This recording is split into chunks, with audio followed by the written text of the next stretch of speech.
नमस्कार नागपूरकर, तुमचे स्वागत आहे. तर मित्रांनो, आजची बातमी ही पेट्रोल पंप डिजिटल पेमेंट संदर्भात आहे.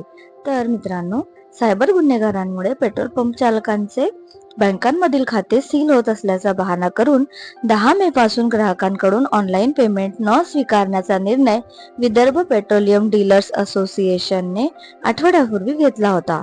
परंतु सरकारच्या दणक्यानंतर असोसिएशनने निर्णय मागे घेतला. त्यामुळे सर्वच पंपावर ग्राहकांना ऑनलाईन पेमेंटने पेट्रोल व डिझेल खरेदी करता येईल. विदर्भ पेट्रोलियम डीलर्स असोसिएशनचे पदाधिकारी म्हणाले की फोन पे, गुगल पे, पेटीएम, डेबिट आणि क्रेडिट कार्डद्वारे होणाऱ्या व्यवहारांमुळे अनेक पेट्रोल पंप चालकांना बँक खात्यांमध्ये तांत्रिक अडचणी आणि फसवणुकीला सामोरे जावे लागत होते.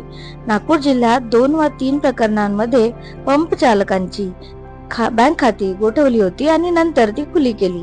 त्यामुळे पंप चालकांची गैरसोय झाली होती. कोविड नंतर डिजिटल व्यवहारांमध्ये मोठी वाढ झाली आहे. नागपूर शहरात दररोज हजारो ग्राहक पेट्रोल पंपावर विविध ऍप्सद्वारे पेमेंट करतात. देशातील आर्थिक सुरक्षेच्या पार्श्वभूमीवर केंद्र व राज्य सरकारने सर्व व्यवहार सुरळीत सुरू ठेवण्यासाठी पंप चालकांना कठोर सूचना केल्या आहेत. त्यामुळेच डीलर्स असोसिएशनने ऑनलाईन पेमेंट पुन्हा सुरू करण्याचा निर्णय घेतला आहे. नागपूर जिल्ह्यातील ग्राहक आता पूर्वीप्रमाणेच आपल्या पसंतीच्या ऍपद्वारे सुरक्षितपणे पेट्रोल पंपांवर पेमेंट करू शकतील.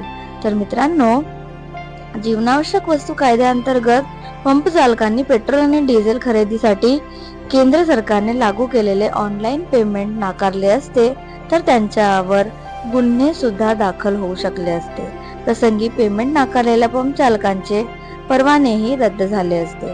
पंप चालकांचा निर्णय सरकारला वेठीस धरण्याचा होता आणि कारवाईच्या भीतीपोटी आणि नाईलाजाने पंप चालकांनी ऑनलाईन पेमेंट स्वीकारण्याचा निर्णय घेतल्याची प्रक्रिया या क्षेत्रातील तज्ज्ञांनी दिली. तर मित्रांनो, आता तुम्ही पेट्रोल पंपवर पूर्वीसारखेच ऑनलाईन पद्धतीने पेमेंट करू शकता. तर व्हिडिओ शेवटपर्यंत बघितल्याबद्दल तुमचे खूप खूप धन्यवाद. आणि जर व्हिडिओ माहितीपूर्ण वाटला असेल तर कृपया माझ्या चॅनलला सबस्क्राईब करा. धन्यवाद.